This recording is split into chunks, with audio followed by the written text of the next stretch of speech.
Greetings and welcome, people. It's a glorious day weather-wise. It's cool but nice and bright and sunny. And it is a glorious day motorbike-wise, because my beautiful bike has just passed its MOT. Literally just now. Oop, no traffic coming.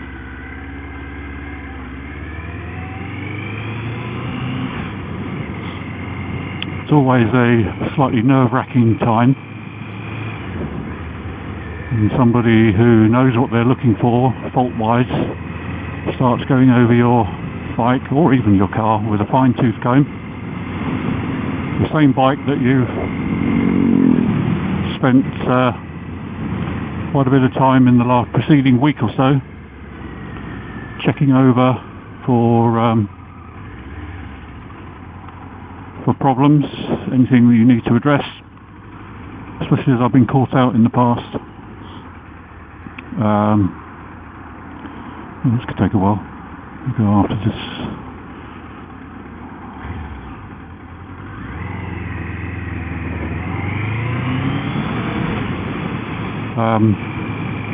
Yes, I've been caught out in the past where I'd checked the bike over very carefully a few days before the MOT test.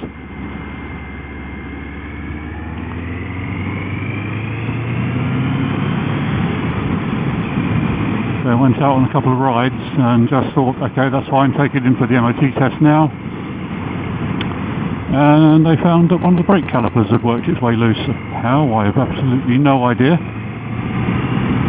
So I was pretty sure I'd tightened everything up as it should be. But there it is. It's a bit embarrassing when that happens. It does make you look like a little bit of a numpty. Oh, it's quite breezy still today. Well, very pleasant. And we're exceeding the speed limit, so slow down a bit. So yes, it's a bit like, I don't know, being in the dentist waiting room, sitting an exam or something like that. Especially when you're standing there waiting, watching them going over your bike, and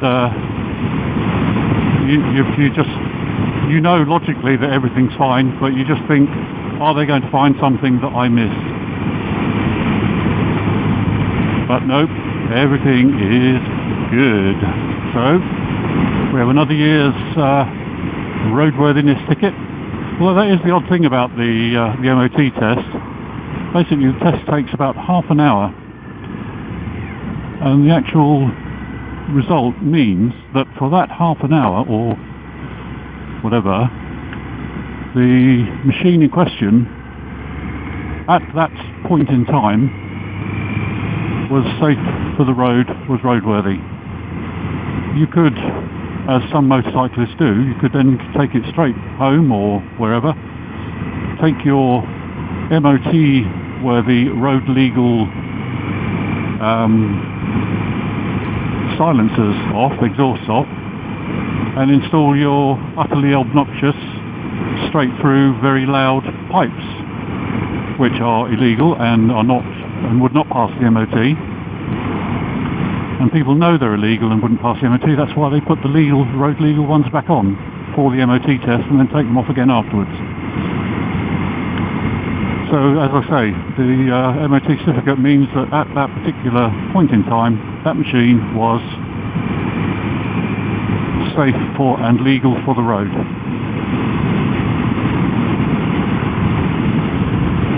But that's good enough for me. My machine goes into and through the MOT exactly as it is used on the road. I don't make any changes to it. I don't swap items out just to get through the MOT. It goes in as it runs on the road.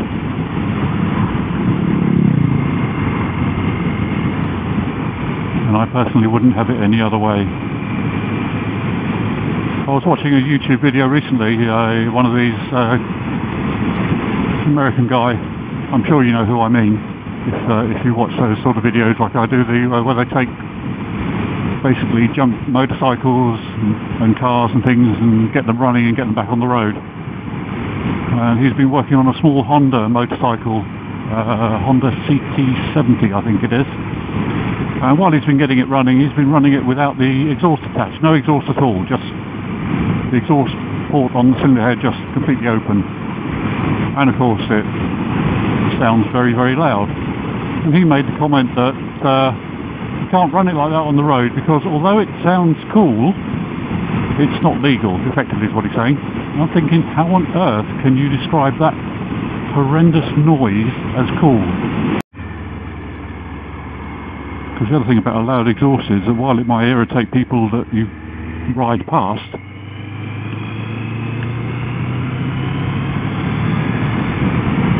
yeehaw! Oh, that's naughty. That's 40 limit, sorry. Calm down. Yeah, well, it might sort of momentarily irritate people that you go past. Obviously, once you're gone, then normality for them returns. But you've got that noise following you all the time. And if it's just a bike you use just for a bit of fun, just for a little Sunday afternoon outing, that sort of thing, then it probably won't be an issue. But if it's a bike you want to use for a commute or a long distance ride, I would suggest that that noise is going to get irritating very, very quickly.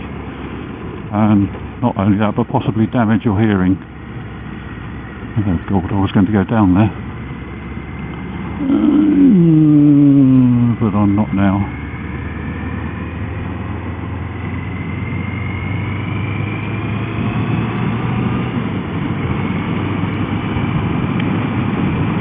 So anyway, I don't want to get into another rant about loud exhausts. I do not agree with them. I will not have them. I don't mind an exhaust that's got a little bit of character, a little bit of growl. But people who put open pipes on just to make as much noise as possible, nah. No, and if you do that, please don't complain when you get stopped by the police and given a ticket for having an illegally loud exhaust. They're just doing their job. So yesterday I was very, very close to heading out on that trip I mentioned in one of my other videos. I found somewhere that I would like to visit that's about an hour away from me, and it's only open Saturdays and Sundays, and yesterday did present itself as a possible day for going. Unfortunately, other things came along that meant I didn't have the time. Oh, Gordon Bennett, this road is a bit bumpy. Oh, goodness me.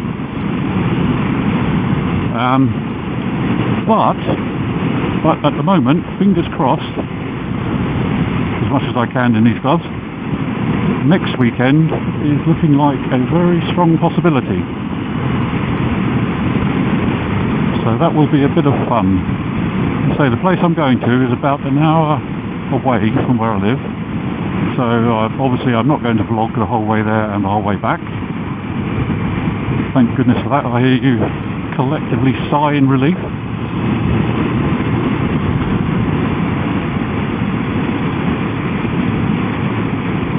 So hopefully by this time next week I will be uploading a road trip video. Well, I say road trip, it's a day out.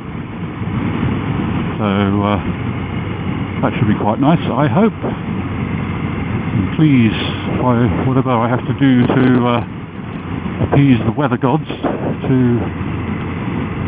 keep the weather, even if it's like today, cool but dry and sunny, that would be absolutely fine by me. And here's somewhere else that's quite nice to go to on right on my doorstep. Just down there is Tangmere Military Aviation Museum. Tangmere was one of the Battle Britain fighter stations. So of course they've got a historical association with military aviation. My goodness me, that's a little poem.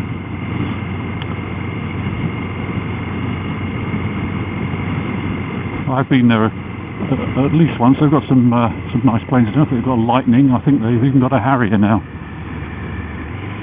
None of them fly, they're all static display. So maybe one day I will do a short trip there.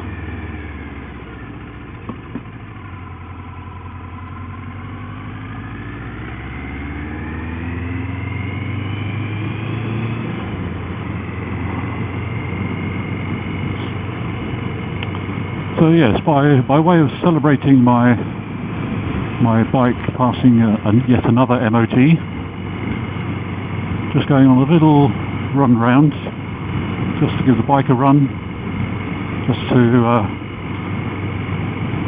I think I'll be finishing off these tyres this season, so some maintenance work coming up then will be oil and filter change. And at some point, like I've mentioned before, I need to replace that swing arm. Oh, excuse me.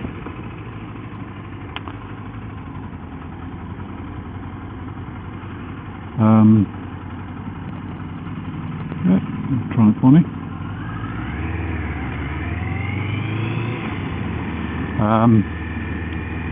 I think I've covered this in an earlier video.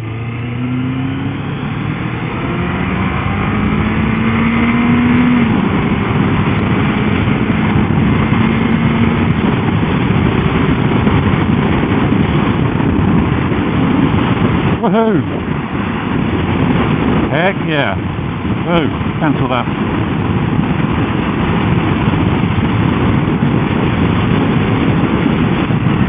So yes, oil and filter change, next job.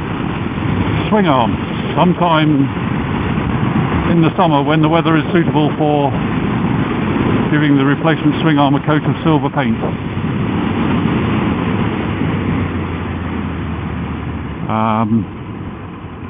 There was something else. I'm sure there was something else. New tyres, and when I get the new tyres I will be replacing the front wheel. A couple of years ago I bought an OEM front wheel, new old stock, and it has been sitting tucked away, wrapped nicely in a box, waiting for such time as I need a new front tyre, which I believe will be this year. The tyre is still legal, otherwise it wouldn't have passed the MOT, but I have noticed that with this bike two things can affect the handling. One is if the front tyre is even 1 or 2 pounds low on pressure, and two, if the tyre is past its best, it can give it that sort of falling into a bend feeling. So if I get that when I'm riding and I check the pressures and know the pressures are okay, then I'll know that the tyre is getting towards the end of its enjoyable life, shall we say. It's still legal, it still works,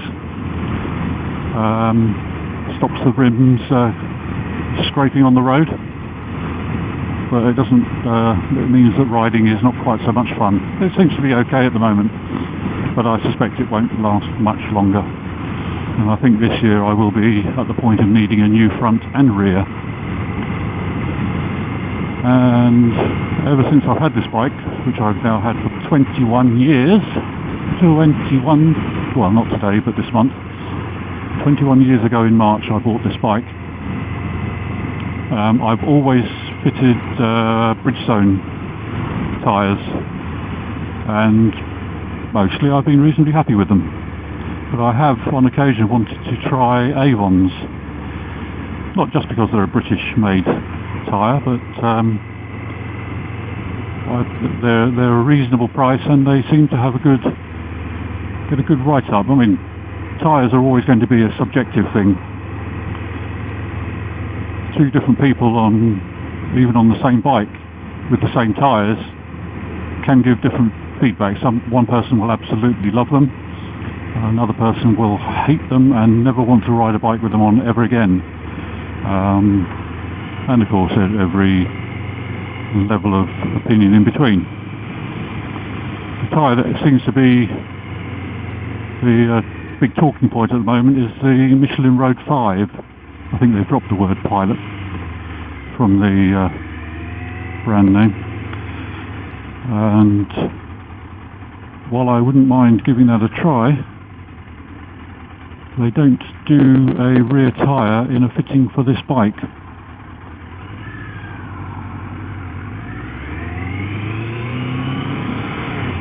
Because unlike most bikes of this type, which have a 17-inch back wheel, this one has an 18-inch. It is possible to swap out the wheels from the slightly later model of Triumph Trophy, but I've always held the opinion, and I've stated it before, that I want to keep this bike as close to its original form as possible. And putting the later wheels on, while there were Mark 1 trophies, this is a Mark 1, just after this one it came out the factory, that came out with the later 17-inch front and rear wheels, which look completely different to these ones. This one didn't. This one came with the wheels that are on it. They are still the original. No, I tell a lie. The back one is a replacement wheel, but it is the correct wheel for the bike. And like I say, Michelin don't do the Road 5 in an 18-inch rear wheel fitting, so I can't go for them, as much as I would like to.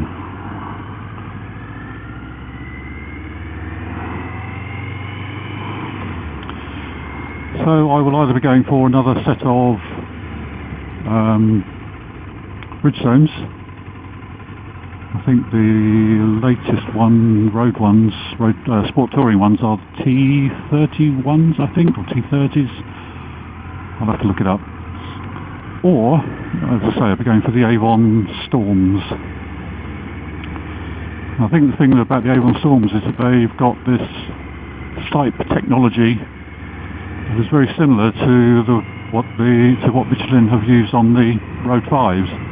Now, I don't know who came up with it first, but as there are no lawsuits about it currently being prepared, I'm guessing that while they're similar technology, they're dissimilar enough for neither party to want to go to court about it.